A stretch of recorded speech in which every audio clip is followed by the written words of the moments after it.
नमस्कार. आज आपण एक भेंडीच्या प्लॉटवरती आलो आहे. HM क्लाउड सीडची चिरंजीवी भेंडी.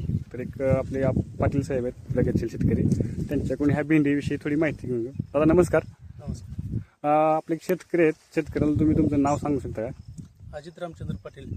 बरं, तुम्ही जी ही भेंडी लावली आहे तर ही कुठल्या कंपनीची भेंडी आहे? चिरंजीवी. चिरंजीवी. बरं, तर तुमचं भेंडीत किती वर्षाचा अनुभव आहे? जवळजवळ 8-9 वर्ष झाली.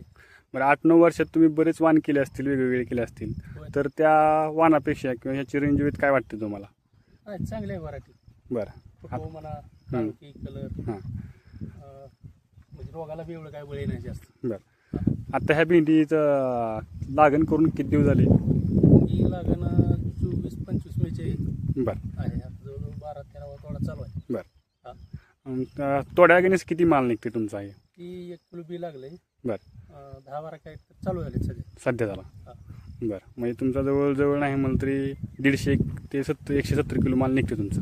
10 कॅरेट झाली की 100 तर जास्तच निघते. पण अजून वाढेल अजून. कारण फुटवा चांगला आहे, माल वाढायला असं वाटतं. हे बघू शकता फोटो वगैरे, हे फुलं वगैरे लागलेले सध्या तोडणे चालू आहे.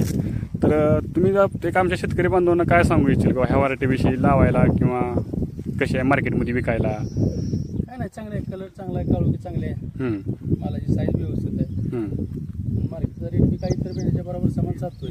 बरं बरं बरं. त्यामुळे काय अडचण नाही. तर ह्यांचं म्हणणं बरोबर आहे. रेट बी व्यवस्थित आहेत इतर वाहनापेक्षा, बियाण्याचं रेट बी व्यवस्थित आहेत. आणि भेंडी बघू शकता, रोगराई किंवा माल सेटिंग साईज तुम्हाला तोडलेलं त्यांनी दाखवू शकतो मी थोडंफार. हे असे त्यांनी तोडलेले आहे. ठीक आहे, धन्यवाद.